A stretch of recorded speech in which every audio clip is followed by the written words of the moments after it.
name is Sylvia, and I am the Spanish interpreter. I will be making a very short announcement in Spanish.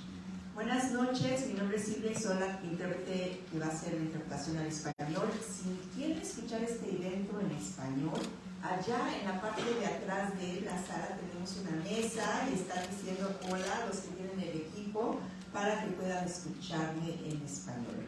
And we also have wonderful ASL interpreters who are already doing their job. So thank you very much.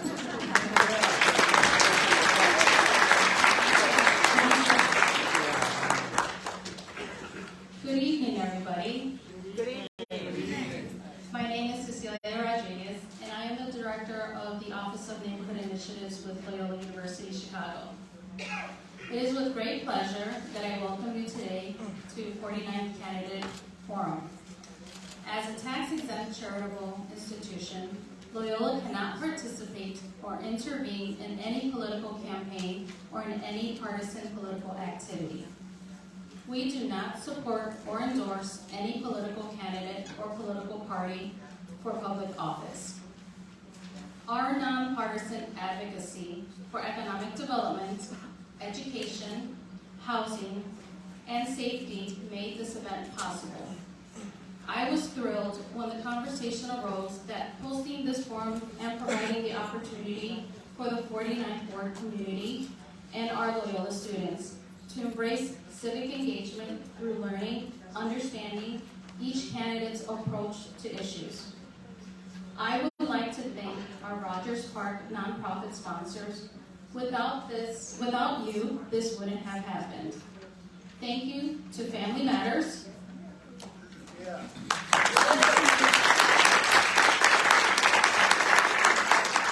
Attendees partners.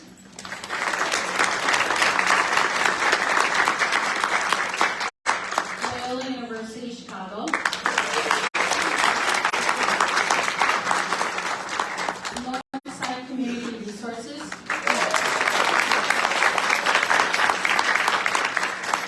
Rogers Park Business Alliance. Rogers Park West Ridge Historical Society. And a special thank you to the League of Women Voters.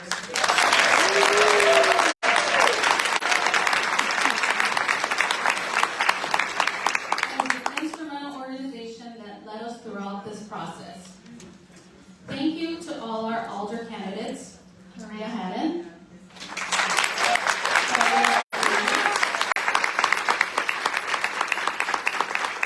and Bill Morton, and to our 24th Police District Council candidates.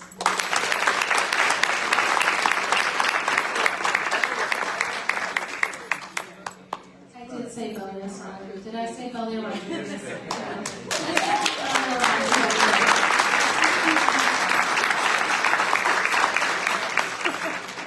Now, I would like to hand it over to Michael Cotter with Northside Community Resources as he will introduce the 24th Police District Council candidates. Thank you.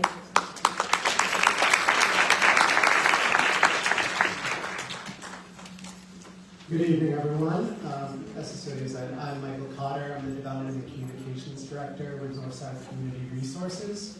I'm here to introduce the candidates for 24th Police District Council. This is a new council, and so for a quick background for everyone, the Police District Council brings police officers and Chicago residents together to plan, prioritize, and build mutual trust, strengthen the police accountability system, give Chicagoans a meaningful new role in oversight, and explore and advance alternative effective approaches to public safety. The District Council is made up of 3 elected representatives serving 4-year terms. The District Council will work to build connections between the people living in the district and the police working in the district with the goal of increasing trust. The District Council will hold monthly local public meetings with the residents in the police district. While District Council's priorities are to listen and work with their community, they will collaborate with the police directly or indirectly. I will read through the candidates quickly, and then I will call each one up one at a time. The candidates for 24th District Police Council are Veronica I. Ariola,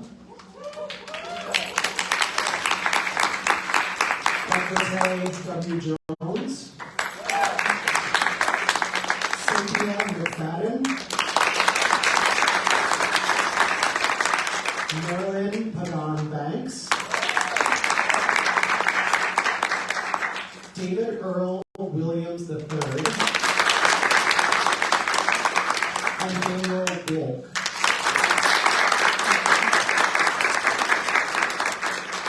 And going in alphabetical order, first we'll have Veronica I. Ariola come to the podium, please. Thank you, Veronica.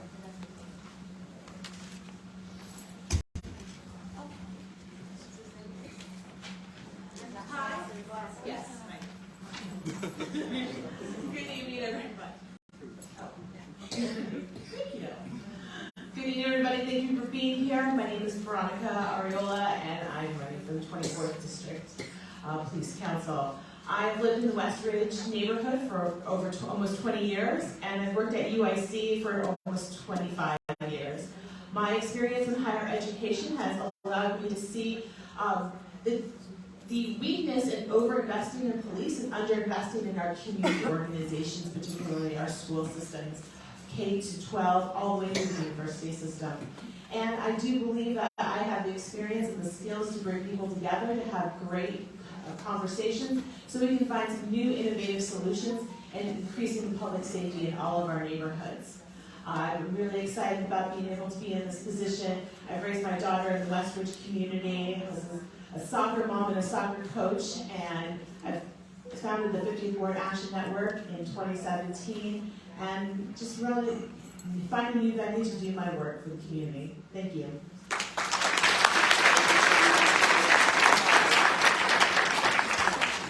Thank you, Veronica. Next, we'll have Edvite W. Jones.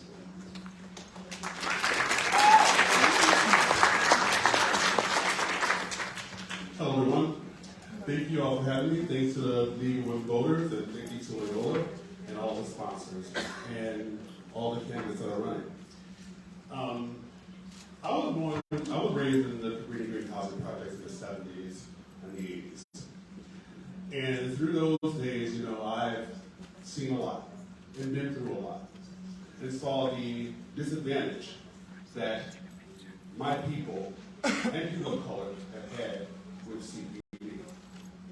When I turned 18, I started to volunteer in my neighborhood, doing after-school programs, whatever I could to help the next generation. And to this day, as a middle-aged man, I have not stopped. I still volunteer in my neighborhood. I'm a proud member, 20-year member of the United Church of Roberts Park, where I am the lay leader. And I also help to draft the ordinance that is now the ECPS ordinance. Why? Because change has been here for so many years. So many years. It's not a cliche that we raise these things, but it's detriment to the longevity that we have an oversight committee that hold police accountable, because if they hold us accountable, everyone should be held accountable. So thank you all for listening. And both me.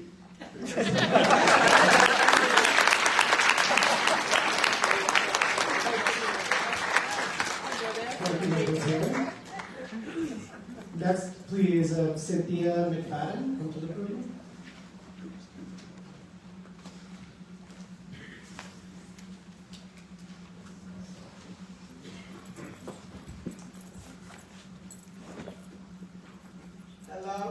Hello, 24th District Police Council Ward. My name is Cynthia McFadden, known as Cynthia McFadden. I have been in and out of the 49th Ward, mainly the 1st Precinct, for the last 51 years. I have also lived in Edgewater.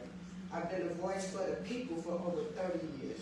I fought for women's rights, I fought for disability rights, and I have also fought for labor rights, all the way to Washington, D.C., where I was honored to meet John Lewis and John Kay. I also have worked and collaborated with the 24th District Police District Board. When my daughter was 5 years old and I moved back to start my life after college, the gangs were in front of my building, blowing smoke in their windows and making drug hits and plans. I got involved, started a neighborhood watch, started a block club. We gave stuff to the kids for school, and we cleaned Juneway up, and it's still clean. We cleaned it up. I worked with the 24th District, collaborating with them, going to the news where my daughter was a student, and working with them and convincing the neighbors to talk, to tell, to clean the streets. In 1974, when I was a young girl, my father was out on Hermitage and a young black man got shot by an officer in the 24th District in his back. His name was Antoine.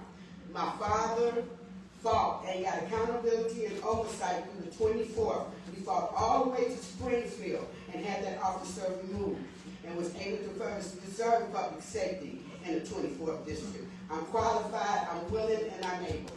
Thank you.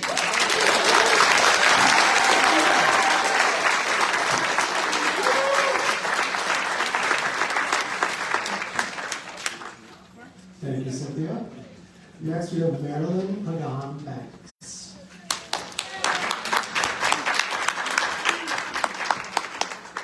Buenas noches.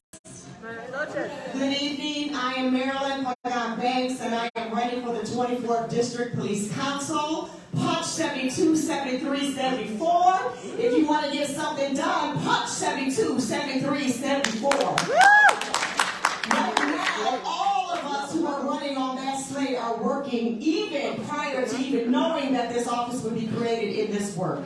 Whether I'm elected or not, I will be about this work. The work of making sure not only are we keeping our community safe, but that we are listening to the brilliance, the imagination, that we see the possibility, and then we resource that possibility so that we don't have crimes of need, and we don't have our folks getting in trouble, and we don't have our folks trying to make $1 out of 15 cents. When we live in one of the richest cities in the richest country in this world. That's why I do this work. Because I have children who ought not be hungry, and that's violent. We have children who are graduating who don't know how to read, and that's violent. And so when our kids or when situations turn around and we begin to feel unsafe, then we begin to understand why we need to do something about it. I also come as a grandmother of 12. And I'm here to tell you, I don't care what you look like. I don't care where you were born. No one wants to see their child shot down in the middle of the streets. So we are here to make sure that nobody's baby dies. We are here to make sure that nobody's baby dies. And that no teacher walking to school catches a stray bullet. And we do this in relationship and in conversations. I don't have any answers. I've been working in Rogers Park for 20 years. I've been living there for 20 years. I don't have the answers. But I desire to be in a relationship with everybody in the community to find a solution. Thank you.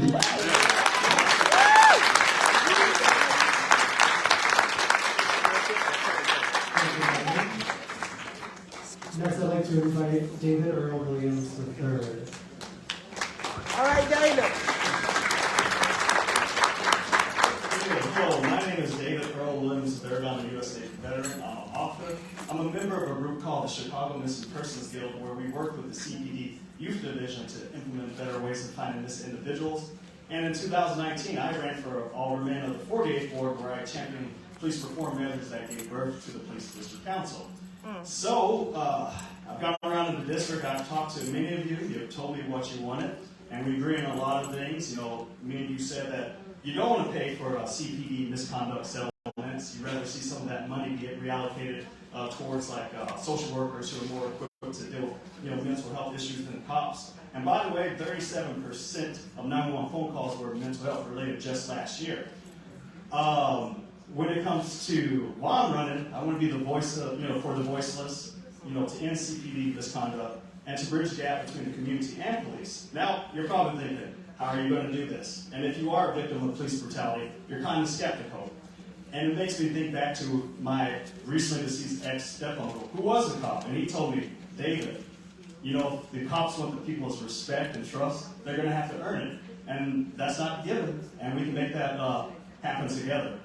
So, I'm running for office here. I'm not put up by any politician. I'm not here to push their interests. I'm here to push the community's interests. And you, the people, are going to be the bosses when it comes to this police district council. And your will be met. So, with that said, February 28th, punch number 71, punch number 76, and number 75, sorry. Yes. And you know what? Just like my slogan says, speak, live, breathe unity, and thank you so much for coming out. It's cold night.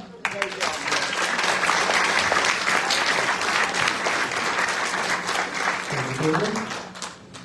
And finally, we have Daniel Wolf.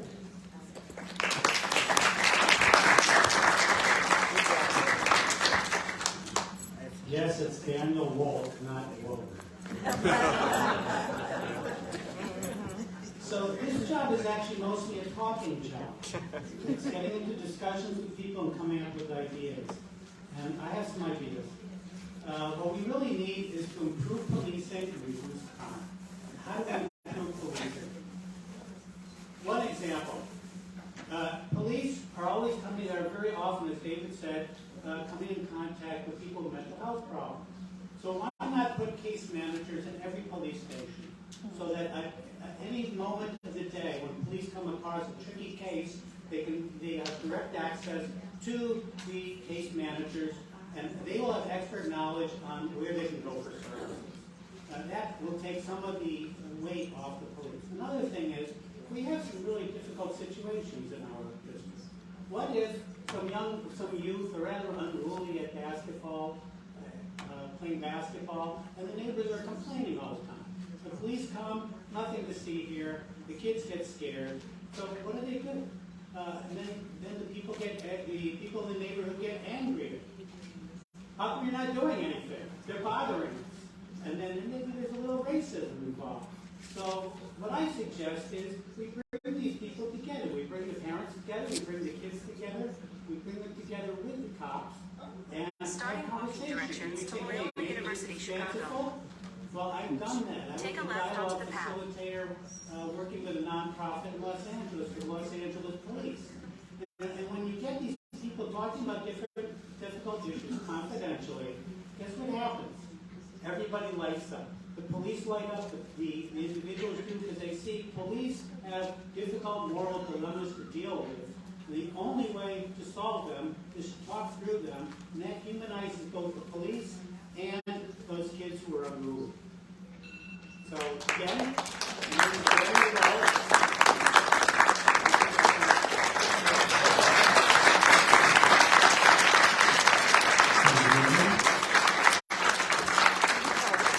Thank you to all of the candidates. And now I'll be handing it over to the League of Women Voters.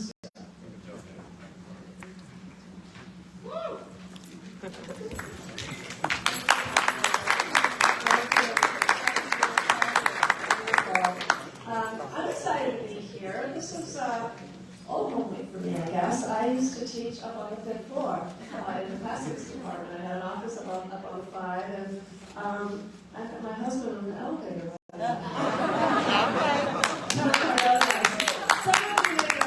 Professor Cardoza.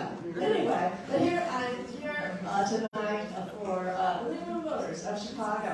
And I just wanted to say right off that we are a nonpartisan grassroots organization working to protect and expand voting rights and to ensure everyone is represented in our democracy. We've been doing that for over 100 years. It's hard to believe we're still doing it.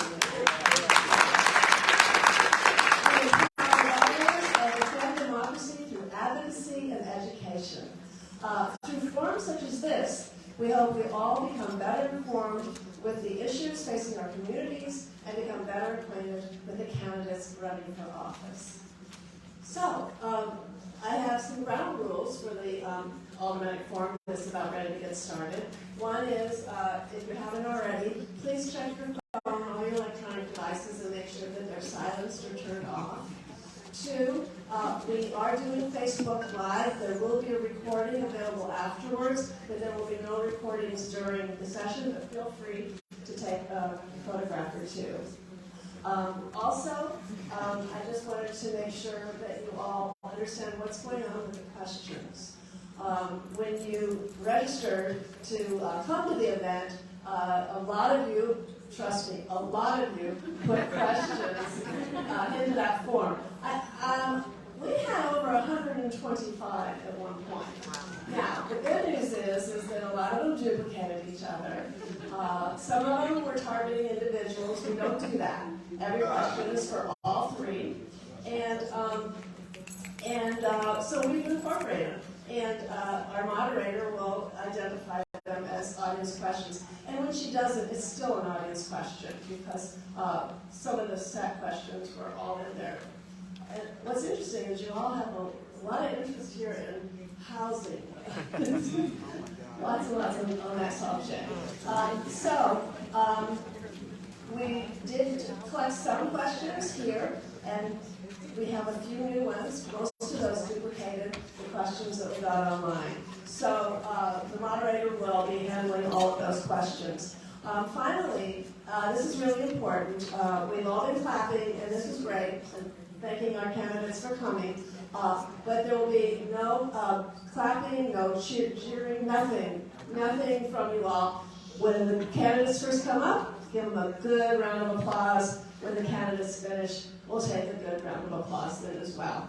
And now I'd like to turn the microphone over to our moderator and ask our candidates to come up and take their seats.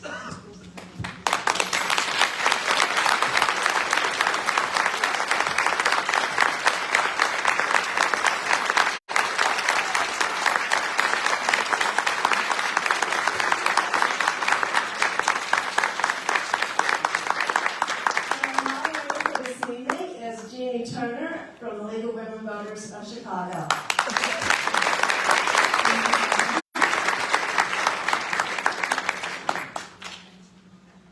Thank you, Catherine, the candidates, and for all the audience members for being here tonight. We're going to begin with 90-second opening statements from each candidate. Candidates are asked to include why they want to be an alderperson and what their qualifications are. We will start in alphabetical order. We're going to do a mic check. A mic check for everybody. Testing. No, nothing. The person in the back says yes. Can you hear me? Yeah. Better. No. That's better. Hello, test. Any better? Yeah. In the back, you can hear me? Yes. All right. Elliot? Okay, we will start with candidate Belia Hadden.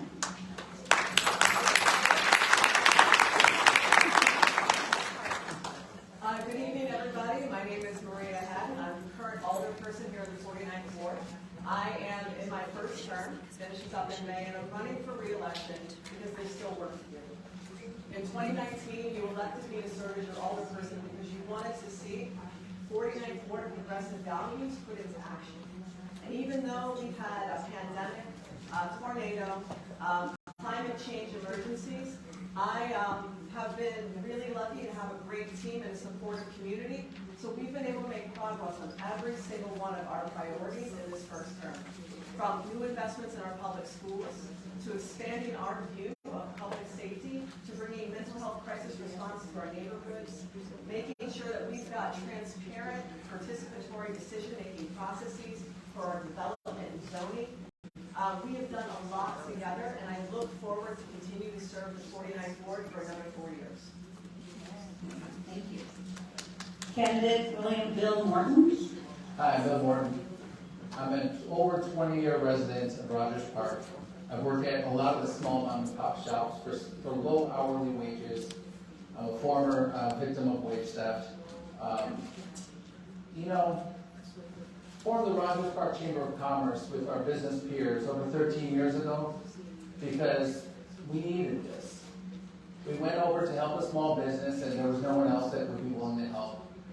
And I was elected president and re-elected president in 4-year terms by the businesses, organizations, resident members, our peers. I'm currently on leave for this campaign as president of the Rogers Park Chamber of Commerce. But I've served as president of the Lily White Park Advisory Council. I've been a member of the Tweed Park Advisory Council, the Loyola Park Advisory Council, and the Leon Beach Park Advisory Council.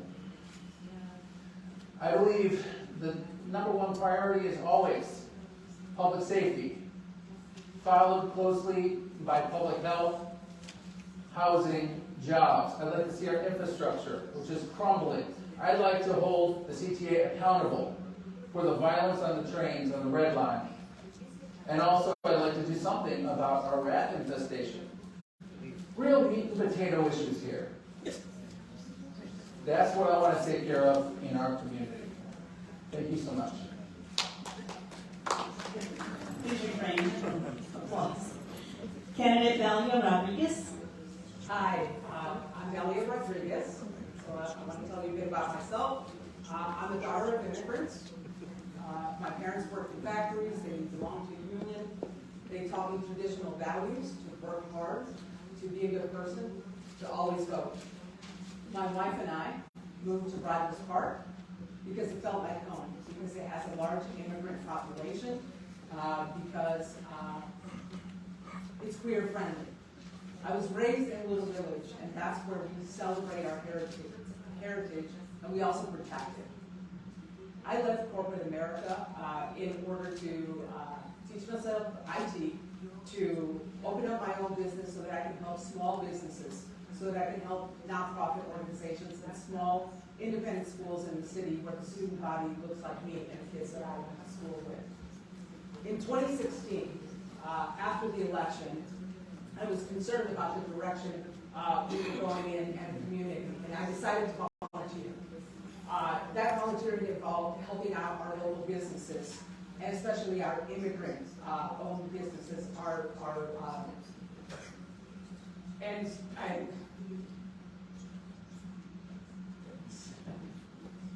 So the reason why I'm here is I'm concerned with our community. I want to work together with you in order to make it even better than where it's at today. Thank you for all of your opening statements. We will now begin with the questions, and the first topic is on public safety and gun violence. You will have 45 seconds to respond to this question.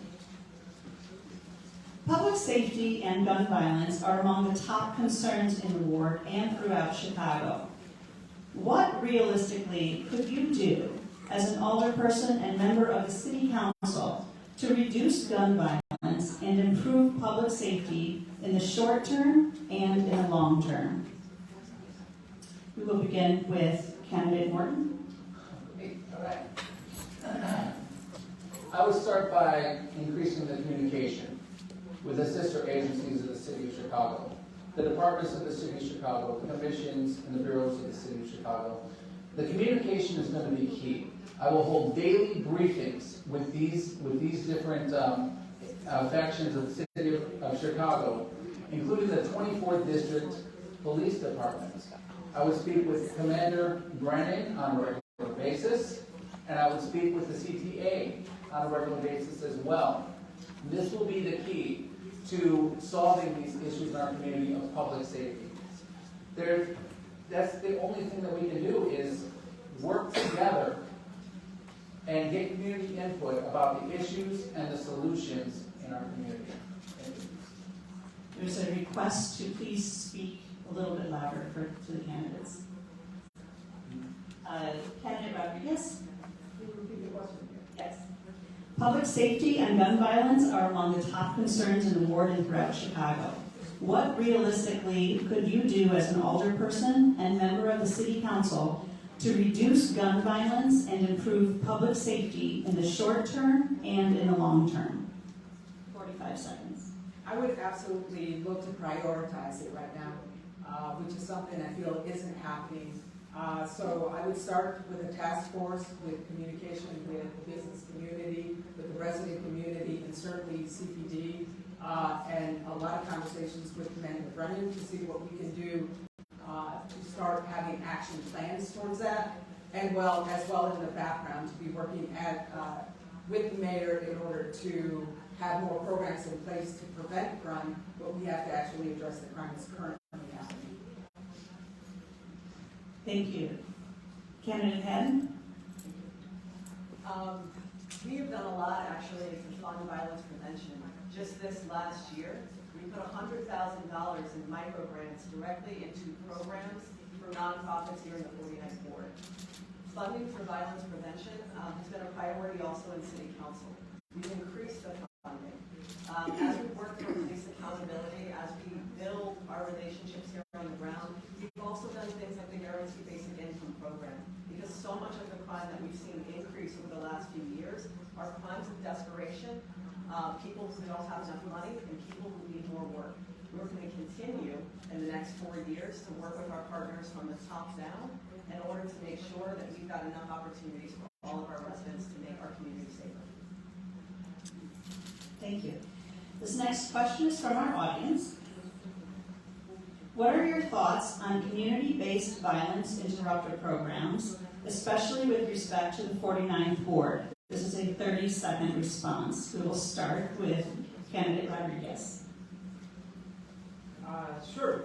So I actually have on the calendar meetings to sit down with Arnie Duncan to understand how it is they're addressing it at Chicago Cred, because they're doing some great work and getting good results, and I want to see that done in the 49th Ward so that we can start addressing the gun violence that we're having here in our community that is impacting everyone across all four corners of Russell's Park. Candidate Hadden. We're very fortunate in the 49th Ward in the Rogers Park community to have fantastic Communities Partnering for Peace program. So working with One Northside, Communities Partnering for Peace, which many of you may know as Cure Violence, has been very active in violence prevention and violence interruption in our community. We've worked with them every year, and we even gave them micro grants this last summer to help expand their services and advocated for their state funding, which has helped to increase their outreach in our 49th Ward. So we love them. They've done great work. And Candidate Morton. I would also increase communication with the community-based violence interrupters, including we have interviewed Arnie Duncan as well. My team has, and I have, and I would also work with Angela Bianca, because she has the most experience. She has the most experience of anyone I know, including the council and the 24th District Police Department. How do you see yourself working with the newly elected council of the 24th Police District and its Police District Commander, as well as with the Community Commission for Public Safety and Accountability? This is a 30-second response, and we will begin with Candidate Hadden. I'm proud to have been a co-sponsor for the legislation that brought us. I think I'm going to have to hold this mic a little closer. Sorry. Proud to be a co-sponsor for the legislation that brought us ECPS. I meet on a pretty weekly basis with our current commander in the 24th District, so that won't be new. But I look forward to helping whoever is elected to our district council to learn the ins and outs of community meetings, to support them as they do their vital work and build this new bridge that we have to expand our communications. Candidate Morton.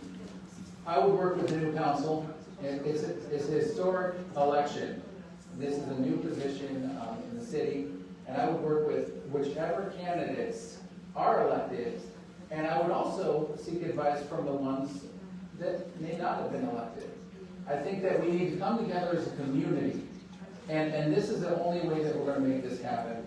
I would invite them, I would come to the meetings, I would invite them to my meetings, and I would seek counsel from them. And Candidate Rodriguez. Sure. I think that I've already started building that relationship with at least 3 new candidates, and we've had some very in-depth conversations about how we see the matters when it comes to the police and the community. And certainly I think that we agree on the fact that we hold them accountable, but also there's a lot of work to do with engaging with the community and rebuilding relationships. And I'm confident that with at least those three candidates and any other candidates or anyone elected, I would work towards making improvements. Okay, this is another audience question. There have been a high number of suicides and an exodus of officers from CPD. What can you do to improve upon police officer wellness, pay, and mental health services? This is a 30-second response, and we'll start with candidate Morton. Well, mental health is a huge issue. Ever since like 19 years ago with Mayor Daley, mental health facilities have been reduced. With Mayor Emanuel, mental health facilities have been reduced. We need more mental health care, not only for our officers, but for our people in general. You know, it's a tragedy about these suicides. It's a very stressful job, and we got to do whatever we can to help them. But we need mental health facilities, and that's the bottom line. And candidate Rodriguez? Sure. This is a topic that I bring up in my meeting briefs that's important. Our CPD has a higher suicide rate than other urban police departments. It's a tough job. It's a tough job, and this is where some of that funding that we talk about is important for the police officers to be able to get the support that they need. And they need that from their own co-workers to also support them and say, hey, it's okay to get the help that you need. We need to take care of them and support them as a community, because as human beings, they're just like us, they have a tough job. And candidate Hadden. Try this again. So it has been a very difficult several years for our police department and all of our city workers. I'm proud to co-sponsor legislation actually extending and expanding mental health support for 24. All right. Okay. Time? Oh, okay, sorry. Proud to be a co-sponsor for legislation actually expanding support, mental health support for our Chicago police officers, as well as also co-signing on a resolution by Alderman Anthony Napolitano that brought us this great hearing in our Human Health Committee on the God shot. So we're looking at how to help officers experiencing PTSD as well. Thank you. Can you hear me okay? Yes. This is another question from our audience. Do you have any special plan to protect seniors in the 24th Police District? You will have 30 seconds to respond, and we will begin with candidate Rodriguez. Sure. I stopped in and visited, I think, every elderly facility and nursing home in Rogers Park over the last few weeks. This is certainly a topic of concern. They're very concerned with whether they can go out and feel safe. There are people sneaking into the businesses, into the residences. They don't have enough security. They're asking for it to be 24/7. We need to figure out ways in order to provide that for our seniors living in our neighborhood. And I don't know if it's working with just the property owners or finding budgets, but we need to help them out and provide that support. And candidate Hadden? Forgot the mic. Our senior citizens are make up a really large portion of the 49th Ward, actually, so we have a lot of communications. Most of the legislation that I've led on has been directed in supporting our seniors, and we support programming that already happens with seniors in the 24th District and encouraging their participation in a lot of our meetings. So making sure that they're coming out to the community, supporting programs that make sure people don't feel isolated is a key part to improving our community safety. We've also, of course, supported a lot of our camera programs for extra security. Thank you. And candidate Morton. The seniors are us. We're all the people of the 49th Ward. It's the same issues. It's the red line violence. It's the senseless gun violence. It's walking down the streets, hoping not to get mugged. There's all these different things going on in our community, and we need to work with the 24th District Police Department and Commander Brennan and the new council to increase the public safety for the seniors. Thank you. The next couple of questions are yes or no questions. And that's the only response required. Should the Chicago Police Department move forward with the Criminal Enterprise Information System, CEIS, the new gang database? Candidate Hadden. No. Candidate Morton. No. And Candidate Rodriguez. Yes. For the record, Candidate Hadden, no. Candidate Morton, no. Candidate Rodriguez, yes. Are you in favor of passing the Peace Book Ordinance? The Peace Book is a youth-led initiative that will support the development and implementation of youth-led, non-casual, non-policing initiatives for improving community safety and health. Candidate Morton. Yes. Candidate Rodriguez. Yes. And Candidate Hadden. Yes. For the record, all candidates are yes. Do you support the treatment, not trauma ordinance? That is a crisis response program that dispatches mental health professionals and an EMT to mental health emergency calls instead of police officers. Candidate Rodriguez? Yes. Candidate Hadden? Yes. And Candidate Morton? Yes. For the record, all candidates say yes. The next topic is on mental health, and this next question is 45 seconds response. The city of Chicago is in the midst of a mental health crisis.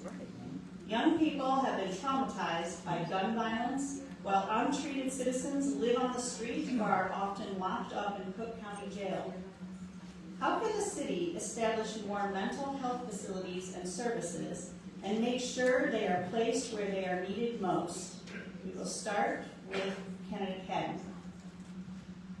I'm a co-sponsor for Treatment Not Trauma, which seeks to reopen our closed mental health clinics and expand more mental health clinics and services throughout the city. It should be in every neighborhood, like no question. I also advocated quite a bit and organized to try and keep our mental health clinic open when it was closed several years ago.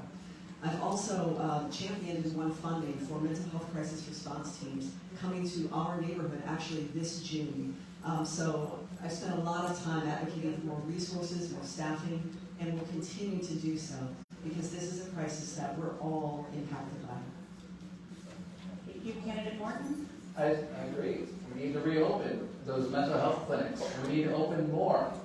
Work with Kathy on that. I've worked with different organizations for many, many years to try to reopen those mental health clinics. Once they closed, you saw on the streets, you saw all those different issues. This would solve a lot of the public safety issues and mental health issues in our communities. Thank you. And Candidate Rodriguez? Sure.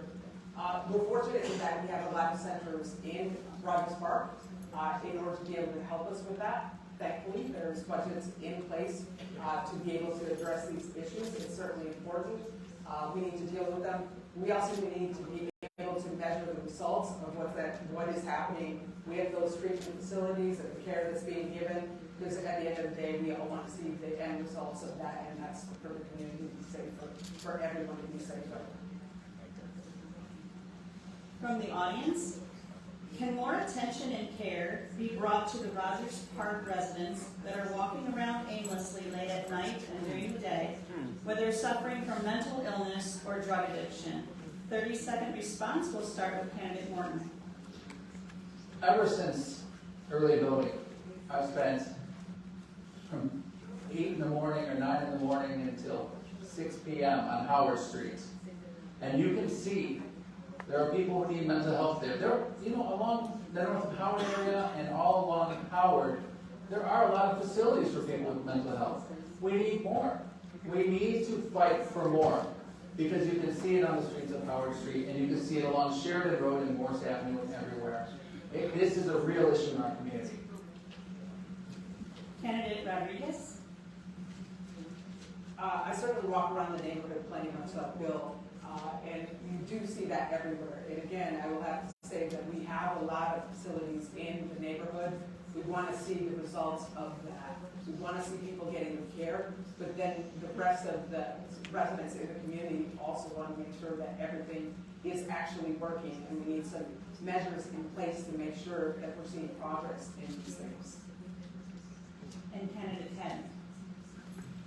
We need to invest in more public services. There's not a week that goes by in my office that we don't serve a constituent, my staff is nodding, that is in a mental health crisis. And even though we've got great local organizations, Trilogy, Thresholds, our private partners who are publicly funded often disconnect care from some of our people experiencing the most severe mental health issues. Those people slip through the cracks. We need public solutions for people who can't be helped by anyone else. Thank you, candidates. This next topic is on education. Chicago's 50 alderpersons don't have obvious power over city schools. They don't choose who sits on the education board, pick the school's chief, or have any say over closing schools. They don't control budgets, contracts, or any personnel issues. How can you, as a concerned alderperson, still have an impact on the quality and trajectory of schools in your ward? This is a 45-second response, and we will start with candidate Hadden.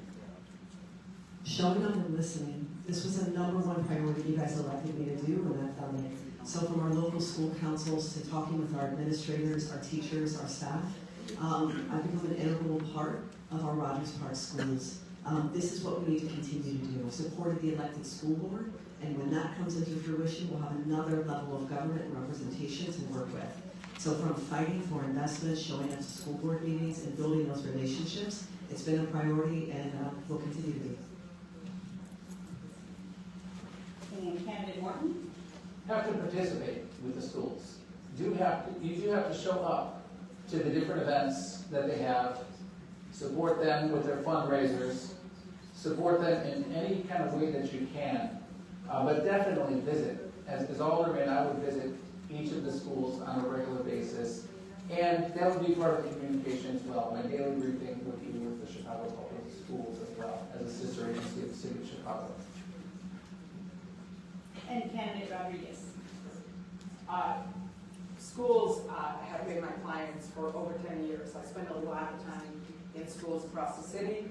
I spend a lot of time talking to principals and teachers, the students themselves, and the administrative staff. A lot of it is just a matter of understanding the work that they do, the complications, the struggles that schools have, especially as public schools, have more challenges than the suburban schools do. It's being a partner, it's being there, understanding the work. It's a matter of being a champion for the schools. Chad from Sullivan High School, who was the previous principal, and I had a conversation, and I asked, what's the best thing that the alderman can do? And it's to be a champion for the schools and to network with them in a bigger scale with the city. Thank you. A follow-up question to that, a 30-second response. How will you work to strengthen local school councils? We'll start with candidate Morton. You've got to attend the council meetings. You've got to participate in the council elections. You have to encourage people to be a part of it. You have to put it in your community newsletter. And you have to be in communication with the principals, the staff, the students, and the parents. Candidate Rodriguez. It's all about relationships for me when it comes to our community. So it's a matter of, as Bill says, being present, being there, being a part of the system, being part of the community, having conversations with parents, with the facility, with the students themselves to understand what it is that they need, and being there to provide some assistance in just putting resources together if you can. That's the power of the seat. That's what the schools need, and that's what I would intend to do. And candidate Hadden. Building leadership from the ground up is what I love to do, and it's what makes this community strong. So we have hold workshops. We've helped to recruit local school council members. It's a very important role from students to teachers to parents to community members. My wife sits on a local school council, So this is a really vital part of making sure that our schools have advocates, and I'll continue to do workshops and recruit people so that we can build our leaders. Thank you. The last question on education here is starting in 2024, how will you support and or check the new elected school board? 30-second response. We will start with candidate Rodriguez. Yes. Starting in 2024, how will you support and or check the new elected school board? It's a matter of sitting down and asking the questions of what it is that I, as an older person, can do, what can the city do or provide. I'm not an expert in education, I shouldn't pretend to be, but I am absolutely an expert at sitting down and listening to people and having smart people tell me what it is they need for themselves to do a better job in these positions. And it really comes down to what are we doing the best for the school, for the students themselves. That should be the primary focus of anything that we do when it comes to education, the students. Thank you. Candidate Hadden. We need an elected school board member right here from Rogers Park. I don't know what you guys think. So we're going to build up our support, the LSC members, the strong community that we've got. We need representation on the elected school board. And then we'll have the opportunity to work with anyone who's elected in a better, more accountable way than we can currently with the appointed school board. While I have conversations and relationships, that appointed school board, appointed by the mayor, is beholden to the mayor. So I look forward to more democratic engagement starting in 2024, and we'll be helping to recruit anyone from our neighborhood who wants to run. Candidate Morton. I'd like to springboard off your beholden there. I will not be beholden to anyone but the people of the 49th Ward. Everybody needs to be held accountable. Everybody needs to be checked. All different schools, the police, the sister agencies, departments, bureaus, commissions, everybody, bar none, elected officials. Everybody needs to be held accountable, and I will not be beholden to special interests or caucuses, only you, the people. Thank you, candidates. Our next topic is spending the money, participatory budgeting. Alders have control of the ward's menu, discretionary funds that can be used on the ward's needs. The amount is about $1.5 million. In addition, they seem to have some influence over how TIF monies are spent. TIF stands for tax increment financing, and it is collected from homes and businesses in TIF areas. This money can be used to improve infrastructure or provide other incentives to encourage economic development in an area. How do you plan on spending the ward's menu money and TIF funds? Would you be willing to have meetings with community groups and residents of the ward to discuss setting priorities? Response is 45 seconds, and we will begin with candidate Hadden. Yes. Joe Moore started participatory budgeting here in 2009 and volunteered in that very first process. So inspired was I in collaborating with all of you in community-based projects that I went on to make it my career for a decade.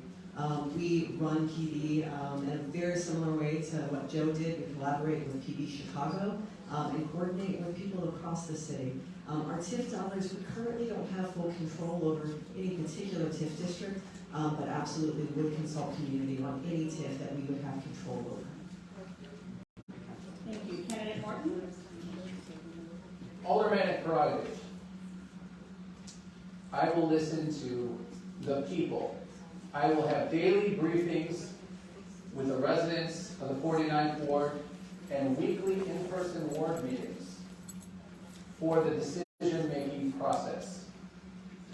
The TIF money, I don't see any TIF money here. I know that the TIF money goes to, Navy Pier over there. But participatory budgeting, that's community-based. That's a community voice, and I'm for it. And candidate Rodriguez. Right, we don't have any TIFs in the ward. I would like to see one for Howard, where we need some investment. In terms of the PD, of course, it's great. It's great to have that in the neighborhood and have the people be the voice as to how the money is spent. A lot of it should absolutely go to infrastructure. The potholes matter in the ward. Our sidewalks and crumbling infrastructure is super important. But a portion of that is absolutely left to the community. We need to expand that. When Moore ran that, we would get 2,000, 3,000 votes. We're probably getting in the hundreds today. We need more people participating in that and putting the PD vote out into the streets again like it used to. I used to always vote because I couldn't get away from the PD votes. Thank you. This question is from the audience. What is your plan to fix the many potholes in our neighborhood? How many seconds to answer? We'll start with candidate Morton. Infrastructure. Infrastructure is something that's been disregarded, not taken care of quickly at all in the 49th Ward. I've been here 20 years. You've all seen it too. We have arcs inside of our potholes because they've been there so long. We've got crumbling overpasses for the CTA, and I'll hold the CTA accountable. That'll be on their dime to fix their property. And I'll speak with them on a daily basis until they submit and give us the money to fix those overpasses. Candidate Rodriguez. Yeah, the potholes matter, absolutely. I've replaced my tires way more times than we should have been replaced because of the potholes. So it's absolutely important. All big city stuff that city council works on is important, but at the end of the day, the people are really absolutely concerned with what's going on in the ward and the infrastructure, you're right, the tracks. There's a lot of things we need to take a look at. If you don't address it now, it gets worse and more expensive down the road. You need to constantly monitor it and go ahead. And candidate Hadden. We filled the pothole today. But no, the 1.5 million that we get does not go to fill potholes. That comes from a different project. I've got a fantastic 49th Ward service team, many of whom are here today. We don't see everything. Please call our office and call 311. Report the potholes, report them to our office so that we can make sure that they get fixed. And we've got great new investments in our infrastructure with sewer main and water main replacements and lead service line replacements coming this year. New topic. This one is on economic development, goods and services. It's a two-part question. This 45-second response. The ward has seen and is about to see some development projects. Please discuss how you plan to support and provide oversight for projects in the ward. What other projects do you support, especially those which may provide residents with more goods and services? We will start with candidate Rodriguez. Sure. Investment in our neighborhood is absolutely a great thing. We need more of that coming into the neighborhood. We need smart, balanced development to happen. We need mixed-use buildings with commercial spaces. But what's really important in order to attract that investment into the community is obviously the safety has to be addressed so that people want to come into the neighborhood, so that new businesses want to come into the neighborhood, so that existing businesses aren't leaving the neighborhood, so residents aren't leaving. All of this is important in order to be able to attract that development we need, and it absolutely has to be smart investments with some tax dollars, but a lot of private dollars coming into there. Balance is the key word. Thank you. Candidate Hadden.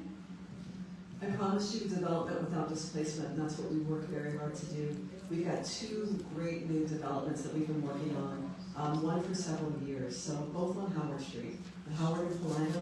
You guys will probably have some meetings in March or April to see the first looks at 110 units of affordable housing, workforce housing, made affordable for people who live here, new commercial spaces that will also be affordable. We struggle with finding affordable, quality commercial spaces for a lot of our entrepreneurs. It's a #1 request. We're also working on new affordable home ownership options at our Howard Ashland lot with a new limited equity co-op. So development that's smart, that doesn't displace people, takes time. We've been working on it in a participatory fashion.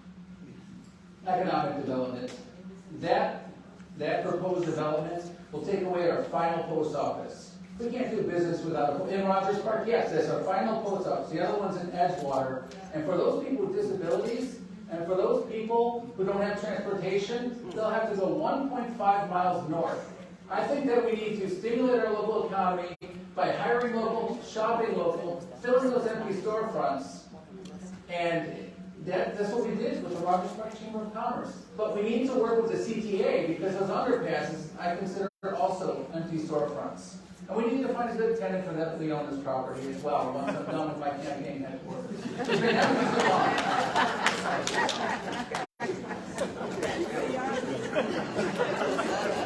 And I'm talking with them.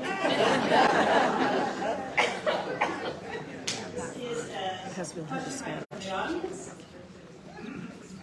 How will you work with landlords of commercial properties to ensure that they keep their vacant storefronts in good condition and actively market them to avoid long-term vacancies?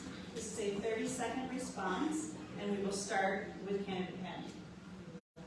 Our local business alliance has actually been pretty effective at working on business attraction. Believe it or not, the alderperson can't do everything. So it's important that we support other community institutions. Chambers, business alliances are important partners in that. We also need enforcement though. Some of it has to come at the county level. We have too many commercial landlords who actually hold those spaces. They get write-offs for it. Some of the spaces on Howard Street, I've tried to rent personally. Can't rent it. Candidate Morton. It's true. The property owners get write-offs for empty storefronts. And we need to do something about that in the city council chambers. This needs to be proposed. They're, just like when you get benefits for not having a job, you have to prove that you're searching for a job.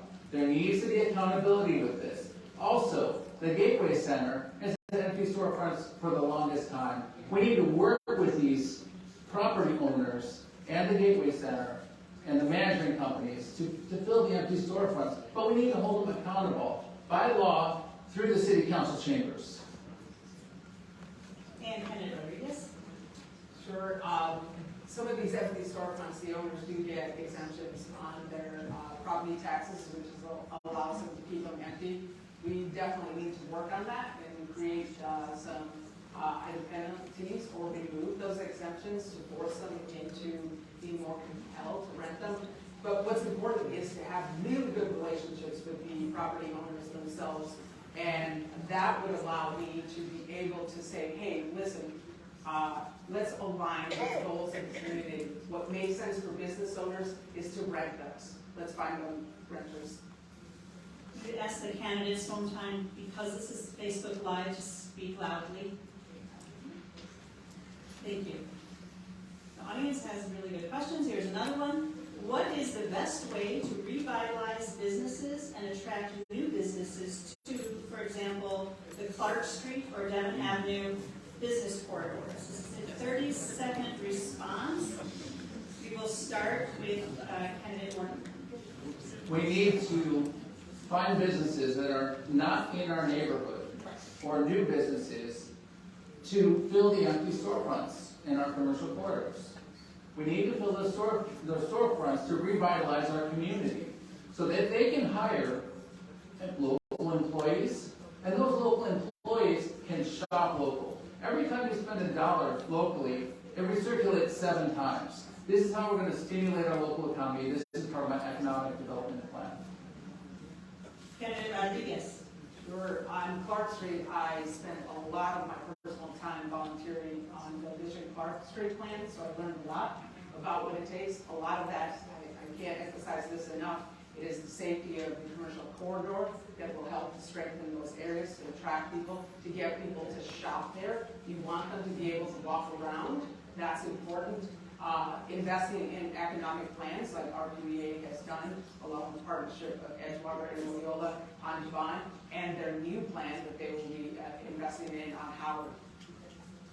And candidate Hadden.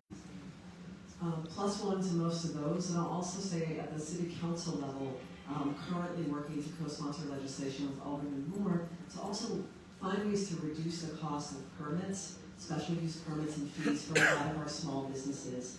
There are things in the city we can do to try and remove some of those barriers, and we're working on that so that our businesses that are working to recover can keep going, and so that entrepreneurs can be encouraged to open up new businesses in our neighborhood and throughout the city. Thank you. Another audience question. What role does an alderperson have in creating jobs? 30-second response. We'll start with candidate Rodriguez. Sure, you have to strengthen the businesses and make sure they're not just surviving, but they're thriving. The businesses that do well in our ward are the ones who bring in customers from outside of the neighborhood. That allows them to grow. Again, we have to draw people into these businesses, and the growth themselves will happen naturally because they're doing well and they need more people to fill needs within the business to service their customers. So that's the thing, strengthen the businesses within the community and bring in new customers from outside of the ward. Candidate Hadden. We have a lot of jobs that are currently available, actually, in the city sector, in the private sector. We do a lot of sharing current employment, and one of the barriers that we're finding is trying to match people's skill level, where they're at, with the available jobs. A focus on getting people into our public jobs is a priority for me moving into this next term. We have young people, middle-aged people, people changing careers who are looking to work. It's not going to be a need that's filled just in our small business community. And candidate Morton. Back when Joe Moore was alderman, he used to hold a job fair once a year, an annual job fair. I brought an idea to the Chamber of Commerce Board to do a monthly job fair. And we did that with citywide and Chicagoland-wide employers. Pandemic came, we did online job fairs, virtual job fairs, and now we're hosting job fairs every 2 weeks with some of the largest employers and some of the local employers, matching job seekers with employers. Thank you. This next topic is on housing and homelessness. From the audience, Rogers Park is economically diverse. What is your plan for keeping it so that people of all economic levels can live here and feel welcome? So 30-second response, and we will start with candidate Hadden. We need to build more affordable housing. We are gentrifying. I talk to people every day who are having to leave the 49th ward because they can't afford their rent anymore. There's a lot of building rehab that's eliminating our naturally occurring affordable housing. So building more affordable housing at multiple levels of income access is key to us keeping the diversity that we all love and value. Candidate Morton. Tenant landlord issues. That's the thing. That's the one thing aldermen don't want to touch. And whenever they don't get a response from the alderperson or the business alliance, they call the Rogers Park Chamber of Commerce. I've heard such stories. We heard 5 stories of people being kicked out of their apartments unjustly, illegally, in our ward. Candidate Rodriguez. You need to increase supply. You need to add additional housing into the ward, right? We have a housing crisis. We're going to have to add supply. That is what allows the rest of the buildings and units to remain affordable.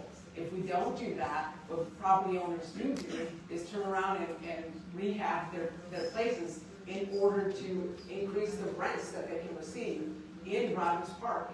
So we need to increase supply, and using smart development, we can increase affordable housing and market rate. Thank you. Do you support expanding the additional dwelling units ADU ordinance? In other words, do you support updating zoning to legalize 3 flats or 4 flats across the entire city to allow their construction, quote, as of right, unquote, or... I'm sorry, can you please get the question again, please? Everyone stand up. Probably. It might be on a timer.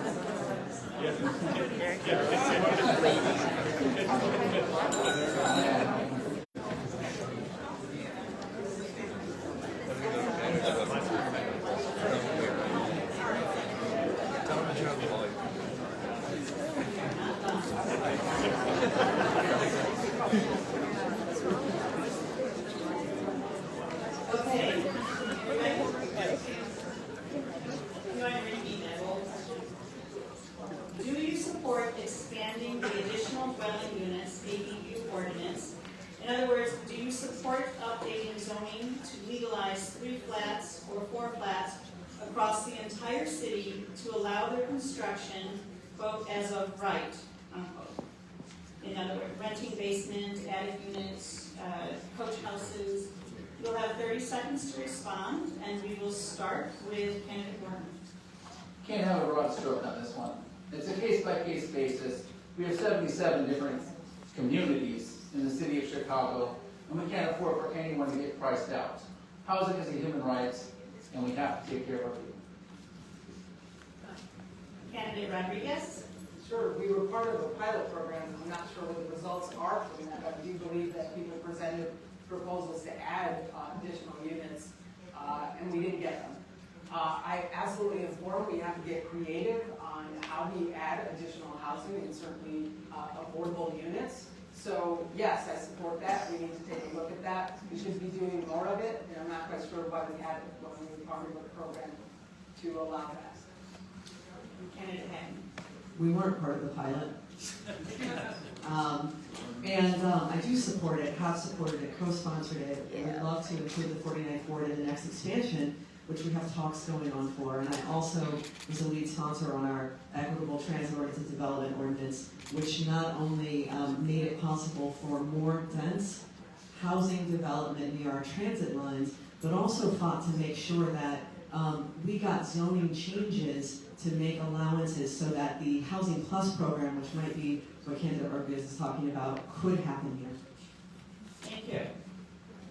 There's currently a proposal for 110 units of below market rate housing for the corner of Howard and Helena. North of Howard already has 12 North Point buildings with 300 units of Section 8 housing, plus 3 scattered site CHA buildings, and several other buildings offering low-income housing by nonprofits. Shouldn't affordable housing be distributed throughout the ward, throughout the city? 30 seconds? Yes. Please, audience. 30-second response, and we will start with candidate Rodriguez. Repeat the question again.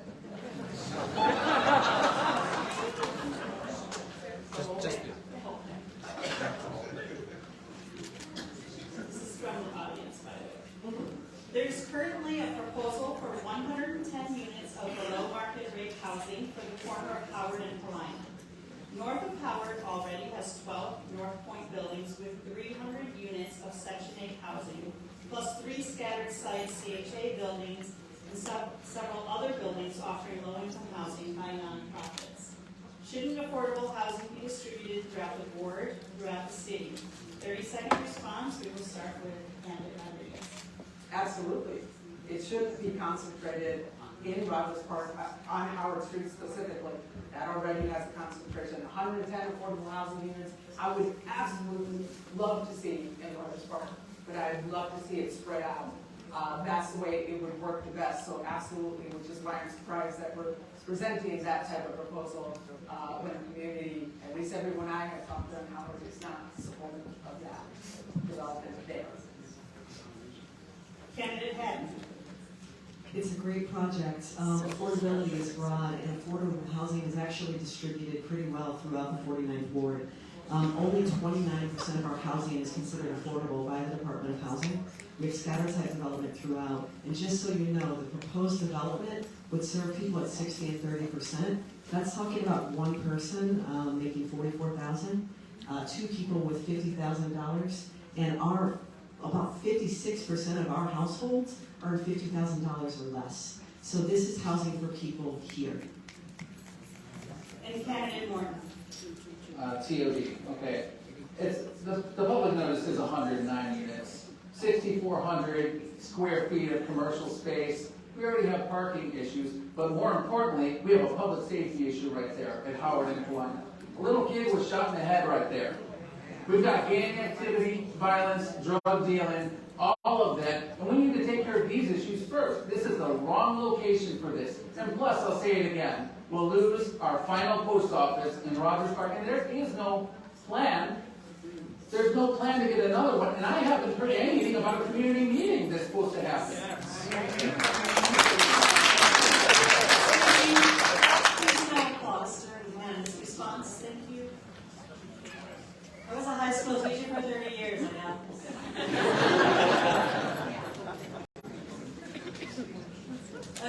question from the audience. It seems the homeless encampment in Toohey Park is nearly under control. But what is your plan for addressing homelessness long-term in the 49th Ward? This is a 30-second response, and we will start with candidate Hadden. Bring Chicago home. We need more dedicated funding to expand services. As we've been living through this, more people are experiencing homelessness. We were able to increase funding. I advocated for, we're going to have 1,200 units of rapid rehousing this year. We need 2,000. We need services and funds to prevent people from losing their homes, and we're going to continue to see people living unsheltered as long as we are underfunding the situation. I've been a strong advocate for this every year in the budget, and will continue to be so. Candidate Morton. Hadden said online, there were like 80 people housed, and there was about 15 tents at any given time. That's about 100 people that got funneled through Toohey Park. If I were alderman at the time, I wouldn't have let it happen. I would have nipped it in the bud. I would have found the first couple people housing so it wouldn't become a thing. The tent encampment wouldn't become a thing. And we need to reopen that park. I've never in my life seen a Chicago Park District park closed like that. We shouldn't have had to move those children's programs over to Potawatomi Park. And now there's all kinds of criminal activity going on over there. It's not just a regional issue. And candidate Rodriguez. I live down the street from that park. During the summer, there were 60 to 70 tents. There's 10 right now. In winter, it goes down. Come warm weather, they open back. We need to have a definitive plan that houses people. We absolutely have money. The federal government gave the city $1.9 million for, right? Thank you. Mayor Lori has got $60 million more in addition in order to be able to handle this. This isn't a money issue. This is a plan issue. We need to find housing for those people, and we need to return the park back to the community. Period. Those people living in the park are part of the community. Don't tell me to shut up. No, I get that. We all saw the rules. Please be quiet so we can. Since they clapped, I had to say that. You cannot. Thank you. No, you didn't. Thank you. The next couple of questions are yes or no questions. The first one, do you support passage of the Bring Chicago Home Ordinance? The Bring Chicago Home Ordinance calls for raising the city's real transfer taxes on sales of properties worth $1 million or more to fund homelessness services in the city, including permanent and temporary affordable housing. Candidate Morton? Yes. Candidate Rodriguez? No. And candidate Hadden? Yes. For the record, candidate Morton and candidate Hadden are yes, and candidate Rodriguez is a no. This is a 30-second response question from the audience. We are aware that the Zoning Board of Appeals is now evaluating the proposal for a 72-bed men's homeless shelter on Clark Street between Toohey and Howard. One controversial aspect of this proposal is whether placement in the shelter would be entirely by referral from an established agency, or whether the shelter would also include drop-in services, allowing neighborhood homeless access for showers, meals, medicine.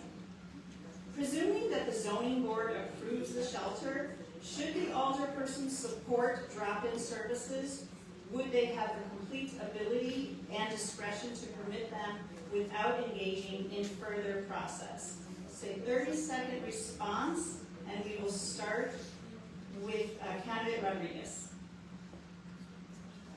No, I don't believe the shelter wanted to include drop-in services. I don't believe that the community wants to see that and the encampment. The shelter is absolutely supported by the community to help people transitioning. You can't have it down the street from the encampment there, and you can't have it at Howard where there's open-air drug market. We're setting up these people for failure. So while I support it, we can't have it while the encampment continues.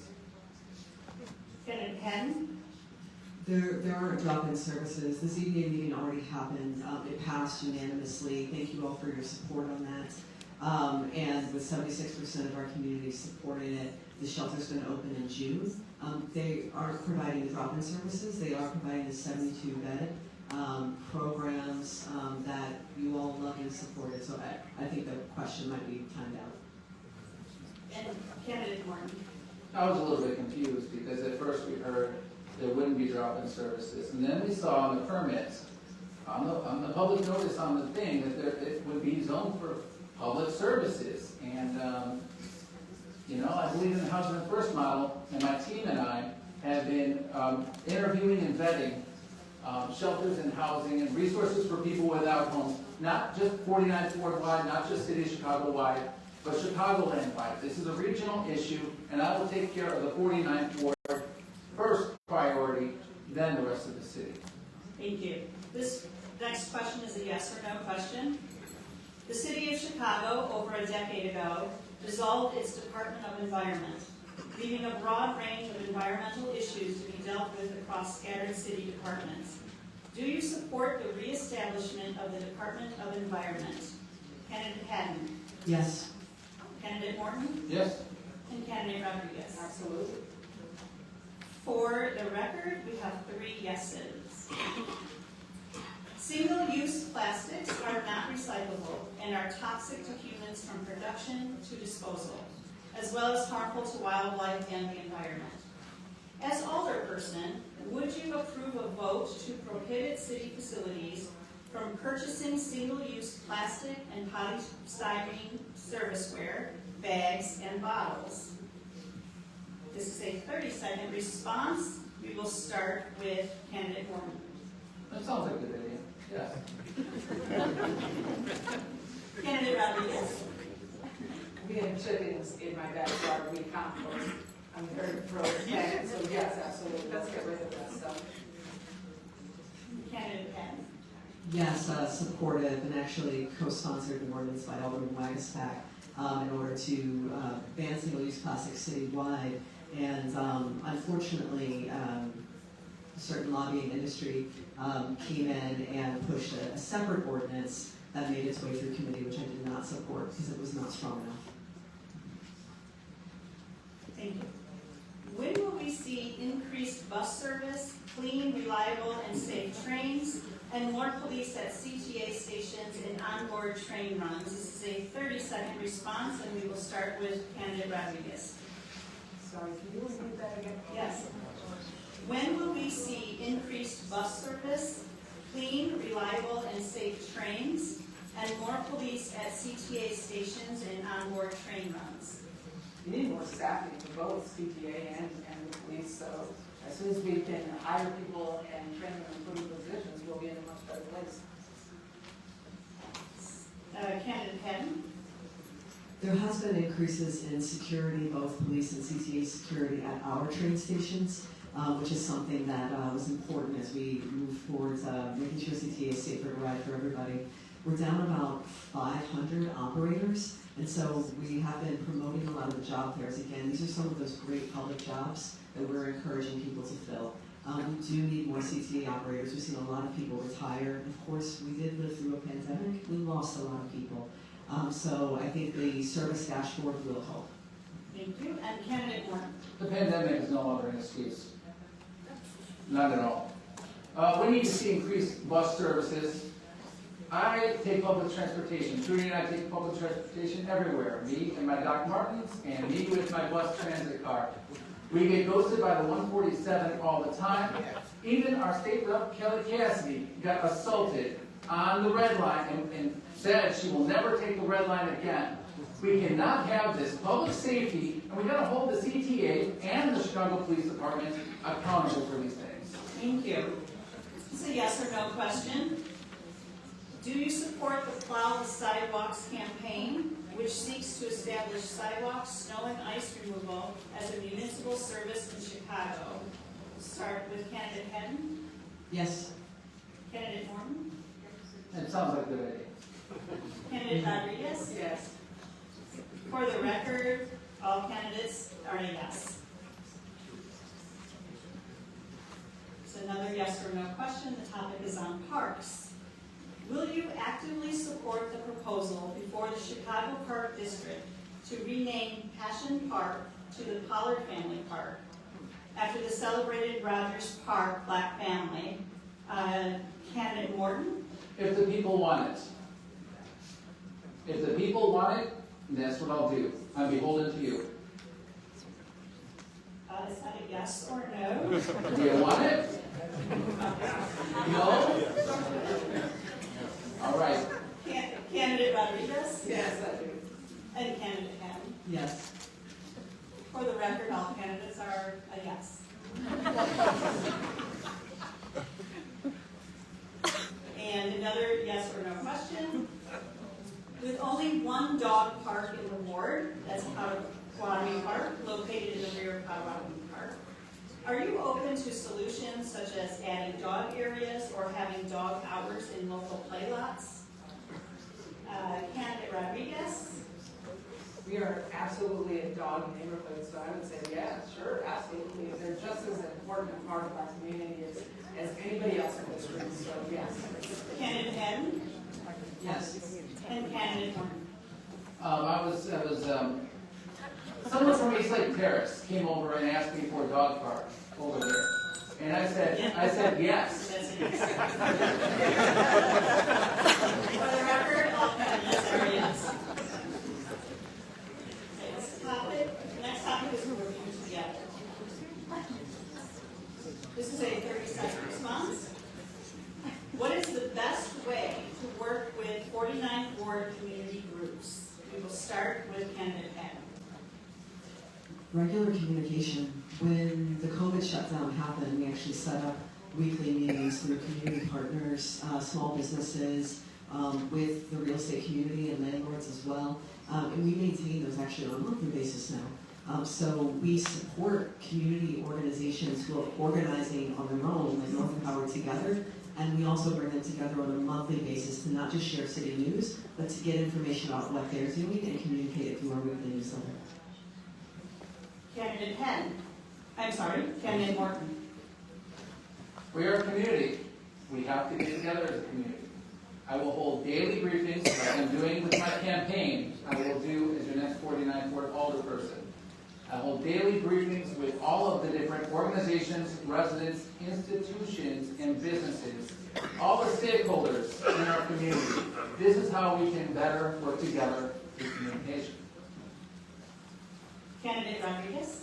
I'm really big on relationships and organic relationships and committees, so absolutely there will be a lot of committees, a lot of meetings, a lot of getting together, having coffee with people, and building those natural relationships and understanding the problems, figuring out everybody's strengths, and figuring out how we put together plans to address all of our issues in our board, along with all of the stakeholders in our community. Thank you. This next question is a 30-second response. What specific steps would you take to ensure your office is accessible and responsive to your constituents? We will start with candidate Morton. I'll return phone calls. I'll return emails from constituents. These are the complaints I've been hearing mostly. My friend Isaac said that there was a bus shelter, and he emailed the alder person's office. He never got a reply. He even sent me those emails. I think that it's very important to keep your office open 7 days a week, Monday, Tuesday, Wednesday, Thursday, Friday, to return phone calls, and I will have daily briefings with our community. Candidate Rodriguez. I've heard similar feedback. Most people don't get responses or don't find people in the office. As a public office, you do need to be open every day, Monday through Friday, business hours. So I think that's important, physically there. And audience, please be respectful of candidates' answers. Thank you. So that is very important. Responding to emails. I had people who didn't agree with me. We sat down, we had coffee, now we have great relationships. So it's listening to the people. You've got to respond. That's the job. Candidate Hadden. We're open 5 days a week, Monday through Friday.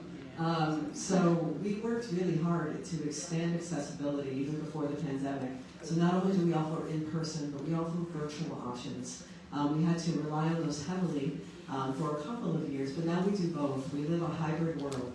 So we make sure that we're open. Language access has been a big thing that I added coming into office, so we do everything in English and Spanish, and our written communications, offering interpretation in our meetings as well. So we do in-person meetings, we do virtual meetings.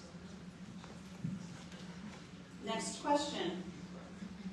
How would you ensure that the alderperson's office works in a transparent manner? 30 seconds. We will start with candidate Rodriguez, please. You've got to put all the reports online. You should be able to go and find that information on an easily usable website where they can search things. I've gone to it and reports go missing, reports are lost, reports are hard to find. We should be able to go to a website and figure out what's going on in our community, be able to search for it, see reports, how's PD going, where's the money going, where did it go to, what's the timeline on things. So that's really big for me. I'm in tech, I love data, I need to be able to find it and see it, and people deserve that. Candidate Hadden. Bi-weekly newsletters, we have a fantastic website where you can literally find everything we have ever done, all the time. And transparency and accountability also comes most importantly in our decision-making processes. We have a participatory community zoning decision-making process. I frequently go out of my way to do Facebook Live videos and long explanations. You guys told me the newsletter is very long. From city council meetings, all kinds of decisions. I think we over-explain, but we're going to continue to do it. And candidate Morton. I will hold in-person weekly board nights, along with my daily briefings with our community.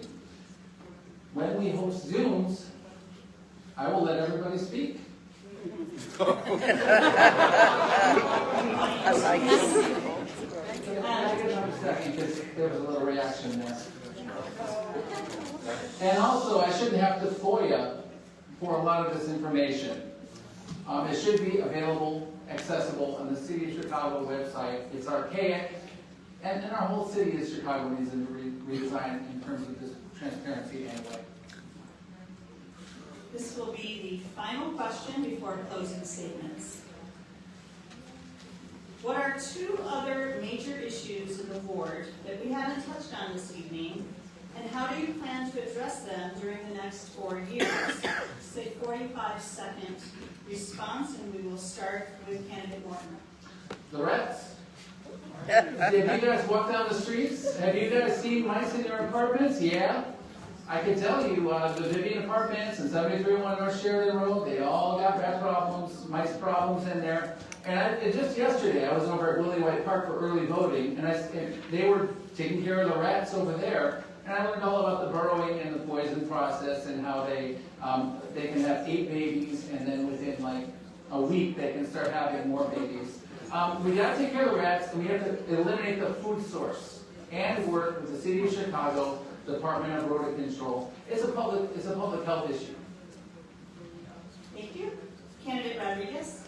I hate to ask you, but I've got noise on this side, so I really don't get into the question for me. Sure. What are two other major issues in the ward that we haven't touched on this evening, and how do you plan to address them during the next 4 years? That we haven't touched on, besides the potholes, the reds, the safety. I think that covers a lot of the important issues, the encampment. I'd love to work on some of the fun stuff that nobody ever talks about, though, and that's our climate change stuff. I'd love to see more solar panels. That's future jobs that we could be training people. I'd love to see some vertical farming happening in Rogers Park. Those are, again, more job trainings that we can do. Things that are looking forward to what impacts we're going to face over the next few years with climate change. We never talk about this in the city of Chicago, and it's super important, and we need tangible things that we could be working towards, and we're not doing it. Thank you. And candidate Hadden. Sustainability in our climate action is actually a huge deal, I agree. That's why I lead sponsor our fossil fuel divestment, why we had a climate action task force here in the ward. From our beaches that we lost that need to be repaired, the work that we are doing with the Army Corps moving forward, to the tragic loss of life that we saw from early heat waves in James Snyder.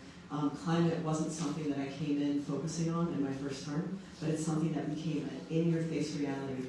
The other new piece is going to be our schools. We touched on it briefly, but our enrollments need to be boosted, so there's still a lot of work that we can do on building more family-sized affordable housing to bring more kids to our schools. Thank you. So we are going to go in reverse order for the closing statements. So we will start with candidate Rodriguez. These are 90 seconds. And if you feel comfortable, could you please stand for the closing statements? So this election is super important. You've listened to the three candidates up here. I think this election comes down to some simple thinking here. If you like how things are going in the ward, it's the same way as the city, the mayoral election is equally as important. If you like how things have been going on for the last 4 years in the community and the city, then continue with the incumbent. Stick with that.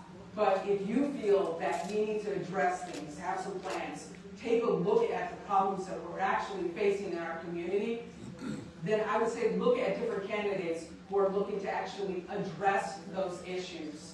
I'm a problem solver. That's how I'm hardwired. Why I'm running is because I see a lot of problems in our community that are absolutely not being addressed. And so I want to fix those problems. And I wanted to do it together. To me, I'm a big fan of working together with everyone.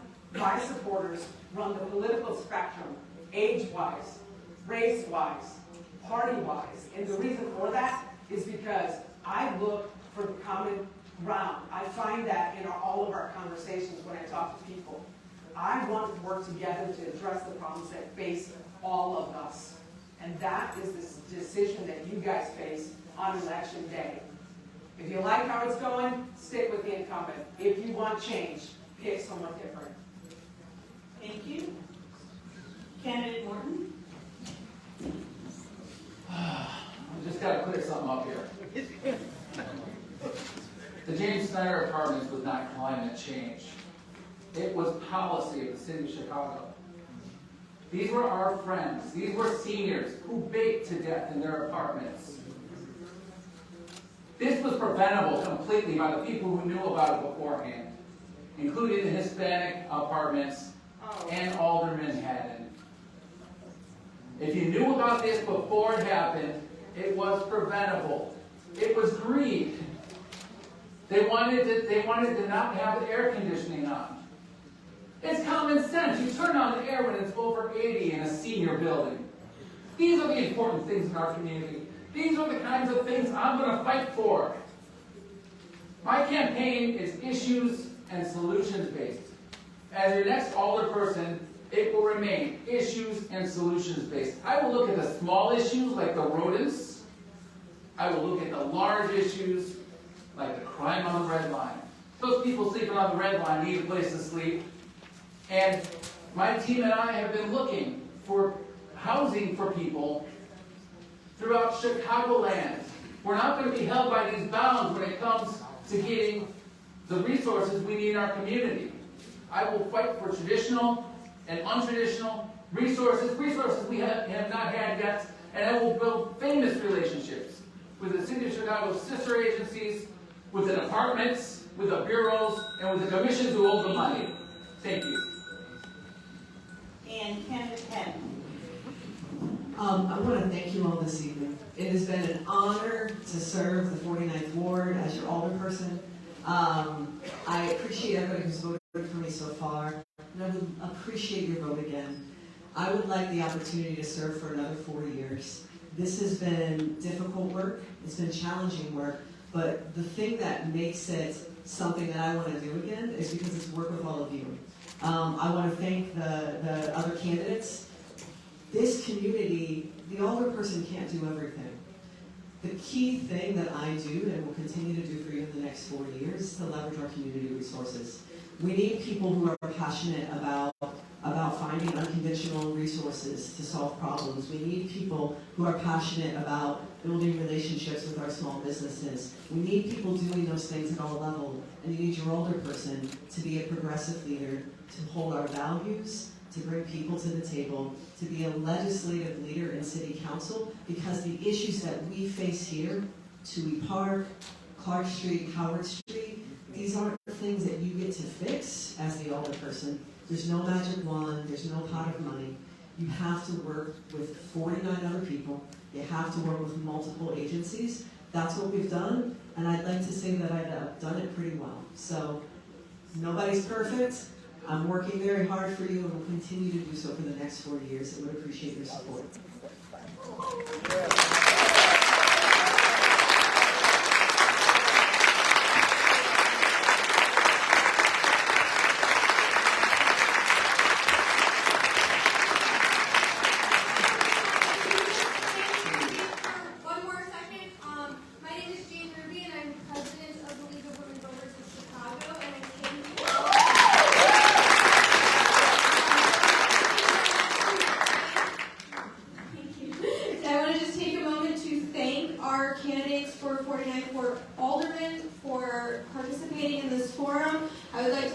Our police district candidates for the 24th Police District for also being here. These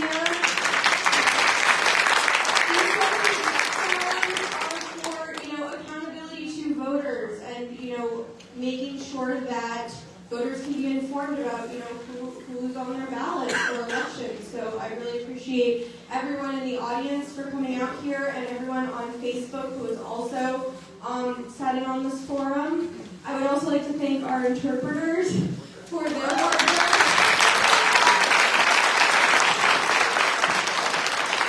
And just a little bit of voter information for everyone listening in. Early voting is underway in all 50 wards.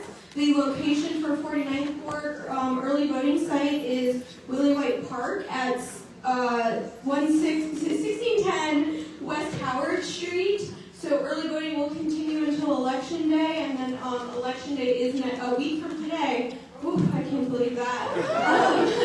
And that will be Tuesday, February 28th is Election Day. So don't forget to make your voice heard. Also, mail-in ballots are another option as well, so you can also drop those off at your early voting site. If you prefer to do so. I will also like to plug the Illinois Voter Guide, so illinoisvoterguide.org. That has information you can put in your address, and it pulls up your ballot, it pulls up all the candidates. A link to this recording will be included in the voter guide for you to view. And there is a questionnaire that candidates fill out for the voter guide as well, so you can see specifically further on the issues. And with that in mind, I will also like to thank Jeannie for being a wonderful moderator for this event.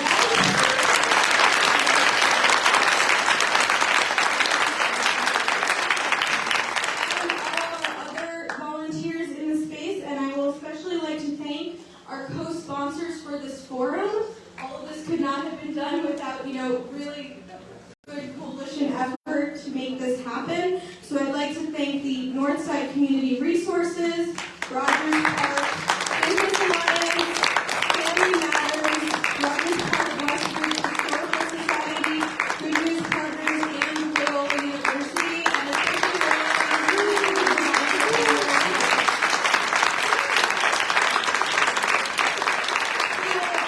there will be a table for candidate literature for you to pick up, and I'm sure the candidates for both police district and alderman will can stay around for a few minutes to, if anyone has any additional questions. And we also, if anyone needs their parking validated still, we will also have parking validated stickers available here, right there in the back for you to pick up as you leave. Thank you, everybody.